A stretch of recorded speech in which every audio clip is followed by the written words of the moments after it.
Welcome to BeFrightened. We tell stories that will keep you up or help you sleep at night.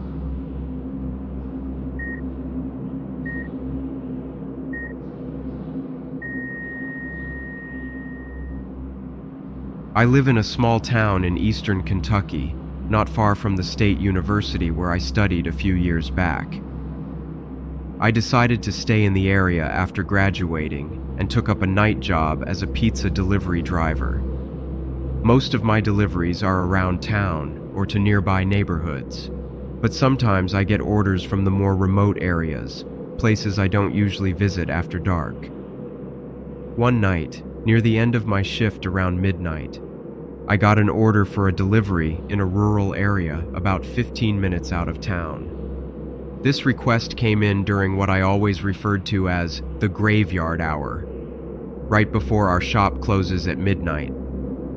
I wasn't thrilled about driving out that late, especially to a secluded spot, but I grabbed the pizza, hopped into my car, and checked the directions on Apple Maps. The route took me down some winding roads, past an old abandoned mining site, and through a stretch of dense woodland. The further I drove, the fewer houses I saw, and the darker it became. The GPS finally announced that I had reached my destination. I slowed down and surveyed the area. To my surprise, the address pointed to an old, rundown warehouse surrounded by a rusted chain-link fence.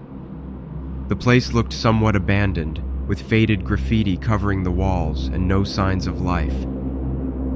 Just as I was about to leave, I noticed a faint glow coming from behind a stack of crates next to the warehouse. It was a shipping container that may have been converted into a makeshift office. Despite my instincts screaming at me to get out of there, I knew my boss would be furious if I didn't deliver the pizza. Reluctantly, I got out of the car and started walking toward the container, hoping to get this over with quickly. As I got closer, I noticed two figures crouched near the container, a man holding his leg as if he was seriously injured, and a woman, clearly in distress, waving her arms and calling for help. The man's face was twisted in pain, while the woman seemed desperate for assistance. I hesitated, unsure whether to approach or leave. Then the man looked up and grinned. "Perfect timing," he said. The woman's expression changed from nervous and fearful to a serious, focused look. Before I could react, the man dropped his act, stood up straight, and both of them started moving fast toward me. I realized too late that this was a trap. I turned to run back to my car, but the man was faster than he looked. He grabbed my arm, twisting it painfully, while the woman blocked my path, an evil look on her face. Thinking quickly, I yanked my arm free, shoved the man aside, and moved around the woman blocking the path, sprinting toward my car. I could hear them shouting behind me, their footsteps pounding against the gravel. I managed to reach my car and jumped in, slamming the door shut, just as they reached for me. I threw the car into reverse and sped away. In my rearview mirror, I could see them standing there, watching as I escaped. I didn't stop driving until I was back on the main road, my heart racing and my mind spinning from the close call. When I finally made it back to the pizza shop, my arm was still throbbing from the cut. The place was nearly empty. Most of my coworkers had already clocked out, but a couple were still there, wrapping up the last tasks before closing. They noticed my shaken state and the fresh wound on my arm and immediately gathered around, alarmed. I quickly recounted the bizarre encounter at the warehouse. Hearing the distress in my voice, the manager quickly called the police. Officers arrived at the shop a little while later to take my statement. They asked about everything: what I saw, what I heard, the location, and descriptions of the two people. I gave them all the details I could remember about the man and the woman, though my hands were still trembling from the encounter. The officers then went to check out the warehouse themselves. I waited anxiously at the shop, along with the manager. After what felt like forever, they called back. They said the two people were long gone, but they found some disturbing items in the shipping container: tools, ropes, and drug paraphernalia. And most disturbing of all, surgical equipment. Whatever those two had planned for me wasn't good. We never found out what their intentions were, but the experience was enough to make me rethink my safety. From that night on, I've been much more cautious about late-night deliveries.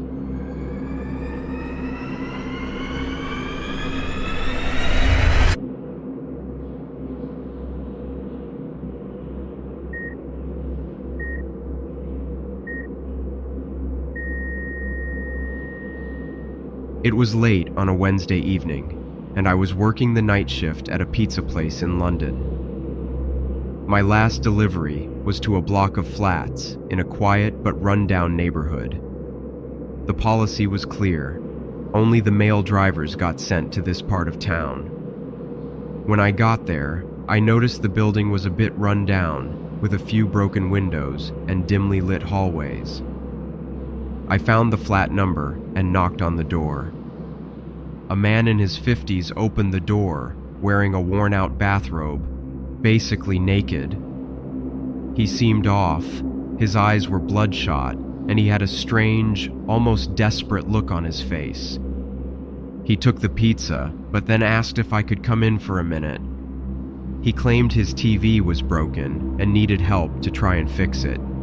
It was something a strapping young lad, like myself, could fix in my sleep, or some such, he mumbled. I politely declined, saying I had other deliveries to make. As I turned to leave, he grabbed my shoulder tightly, insisting he just needed a minute of my time. I pulled away, repeating that I couldn't stay. His grip tightened, and he started muttering something under his breath, his face inches from mine. I could smell his bad breath. I was that close.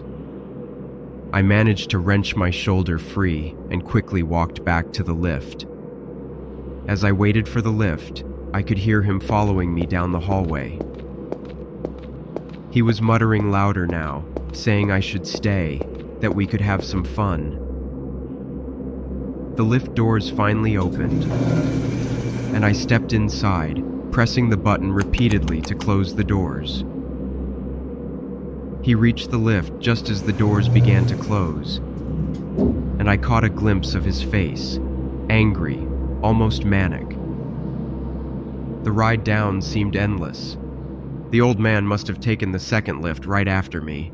When I finally reached the ground floor, I hurried to my car, glancing over my shoulder. He was there, standing at the top of the stairs, his eyes fixed on me. Just as I got into my car, a group of hooligans drove by, tooting loudly. One of them shouted something about the barely dressed old man. He didn't react, just kept staring at me, which somehow made the situation even creepier. I locked the doors, my heart racing.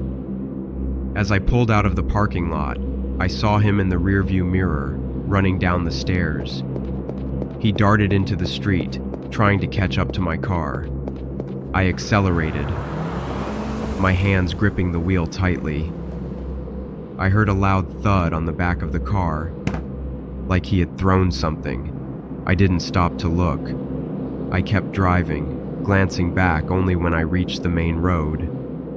A few blocks away, I pulled into a petrol station to catch my breath. I decided to check the car for any damage. After I stepped out, I noticed a small dent on the rear bumper. I hadn't realized it earlier, but it looked like something had hit the car.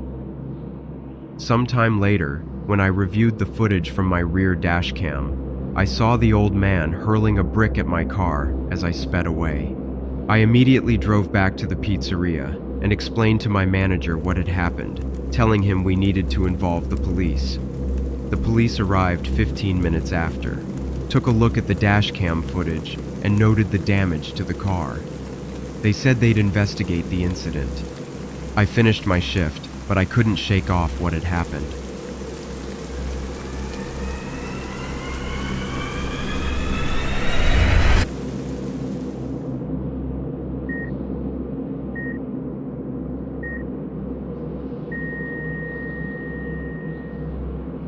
About 7 months ago, during the height of the Australian summer, I had a strange and unsettling experience. I live alone in a small apartment in Sydney. I often ordered pizza. With temperatures reaching 35 degrees Celsius, the idea of cooking was unbearable. And delivery was my only option since I don't drive, and I didn't want to go outside in the heat. I'm the type who avoids wearing more than necessary, especially in the heat. That evening, I was lounging around in a newly purchased, light, comfortable camisole and thin shorts, my go-to type of outfit for such hot weather. As I was expecting a pizza delivery, I made sure to be somewhat presentable, knowing I couldn't exactly open the door in my underwear. When the doorbell rang, I grabbed my wallet and went to the door. The delivery guy handed me the pizza, and after a quick exchange, I took the box and shut the door behind me.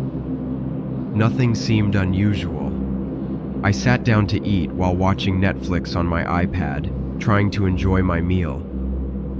Later that night, as I was relaxing on the sofa and scrolling through Instagram, my phone buzzed with a new message. It was from an unfamiliar number. The text casually commented on my outfit and inquired if I was single, asking if I was enjoying my evening alone, ending with a suggestive smiley face and a chilly emoji. The message described my new outfit, something no one else had seen me wear. My stomach dropped. The only person who could have seen me like that was the delivery guy. I hesitated for a moment, then quickly typed back for confirmation. "Who is this? How did you get my number?" Instead of answering, the person sent another message. "Loved how that camisole clung to you. I can still picture it clearly now." My blood ran cold. They knew exactly what I was wearing. At this time, I was probably 90% certain it was the pizza delivery driver. The next day, still shaken, I tried to go about my routine. I had nearly convinced myself it was some kind of sick joke when around noon, I heard the doorbell ring again. I was in the shower at the time and couldn't answer immediately. When I eventually got to the door, there was no one there.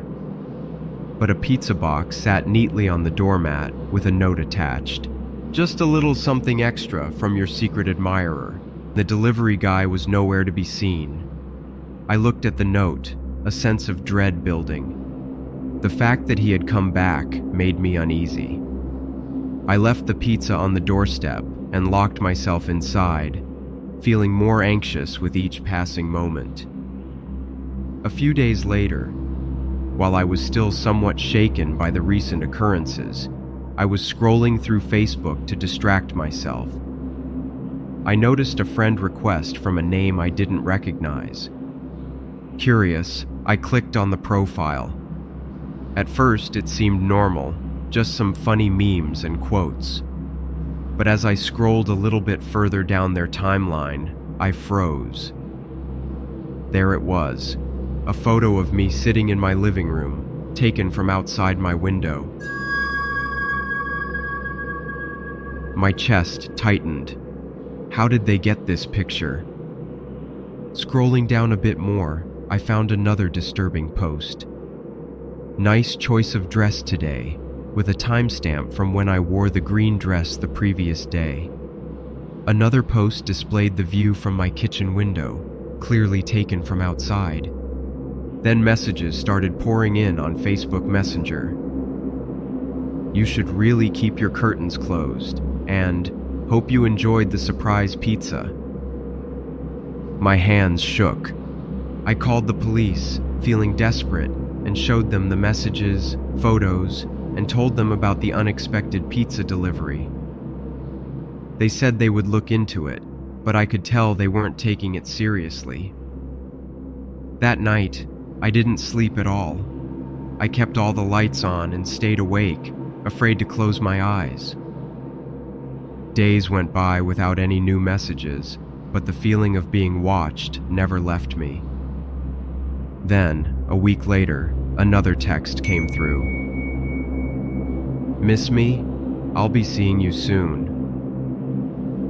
I reported the new message to the police, providing them with all the information about the delivery driver. They assured me they would investigate further. I also contacted the pizza restaurant, explaining everything that had happened. Within a couple of days, the police confirmed they had identified the sender, and the restaurant informed me the driver had been terminated from their restaurant. It's been months since then, and I haven't received any more messages. Oh, by the way, the police have since mentioned that charges were laid against him for harassment. It's reassuring to know that the legal system is handling it seriously, and there's some form of justice in motion.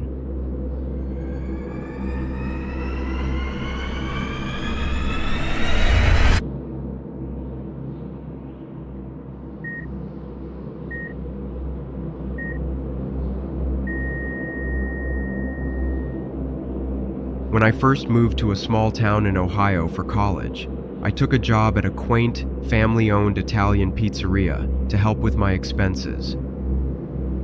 The pizzeria was a short drive from my new off-campus apartment, where I was living alone.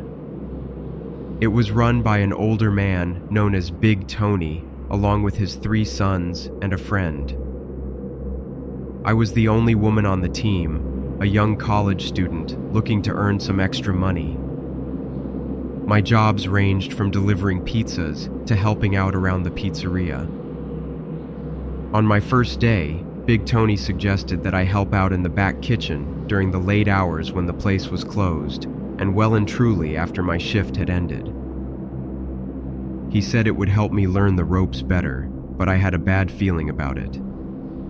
I declined, citing my college schedule, but he kept pressing.